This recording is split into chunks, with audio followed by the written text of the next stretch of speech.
Pigma a été comme berceau de notre créativité. On était très jeunes, à peine dépassé la vingtaine. Les anciens des Pigma avaient toujours tendance à te faire comprendre comme si tu savais rien.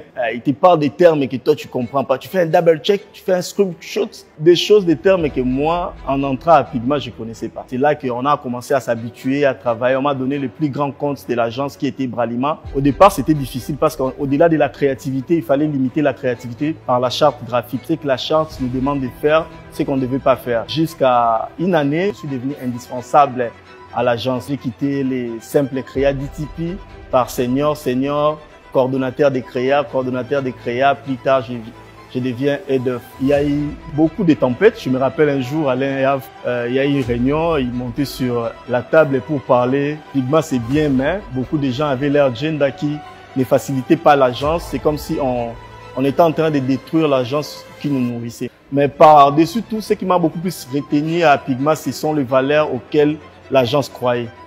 Je parle de la franchise, le leadership, ownership, ainsi que l'esprit d'équipe.